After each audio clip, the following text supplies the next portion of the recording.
ہم خوش ہیں، یہ کون سی زندگی ہے؟ ہمارے بچے خوش ہیں، ہمارے بچے نئے کپڑے پہن رہے ہیں، ہمارے گھر میں اچھے کھانے کھا رہے ہیں، یہ کوئی خوشی کی بات نہیں ہے میرے بھائیوں۔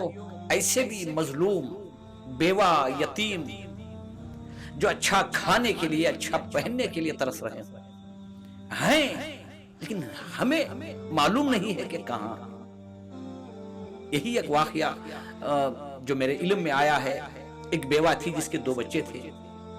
شوہر کے جانے کے بعد گھر میں فاقے کا ماحول رہا، بچہ بیمار ہوا، بستر نشین ہوا۔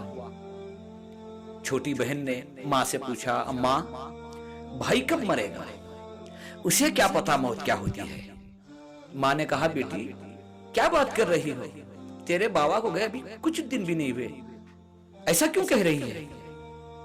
تو بیٹی نے کہا، اماں جب ابا کا انتقال ہوا تھا تو لوگوں نے ہمیں کھانا دیا تھا، شاید کہ اب بھائی کا انتقال ہو جائے اور لوگ ہمیں پھر سے کھانا دیں، صرف بھوک ختم کرنے کے لیے، بھوک مٹانے کے لیے بھائی کے انتقال کا انتظار کر رہی ہے۔ میرے بھائیوں، ایسے بھی گھر موجود ہیں جن کے گھر میں کمانے والوں کا انتقال ہو چکا ہو، وہ فاقے میں، تکلیفوں میں، مصیبتوں میں ہے۔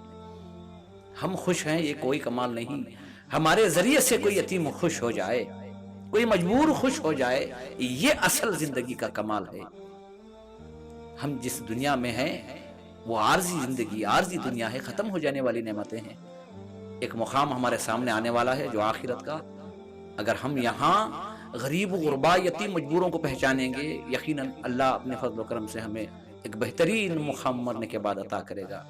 اپنے محلے میں، اپنے ماحول میں دیکھو کہیں ایسے یتیم، ایسے مجبور جن کے گھروں میں کمانے والوں کا انتقال ہو چکا ہو، تو کچھ نہ کچھ ان کے گھروں تک مدد پہنچاؤ۔ انشاءاللہ اللہ اپنے فضل و کرم سے ہمارے مال میں بھی خیر و برکت دے گا اور ہمارے اعمال کو بھی اللہ قبول فرمائے گا۔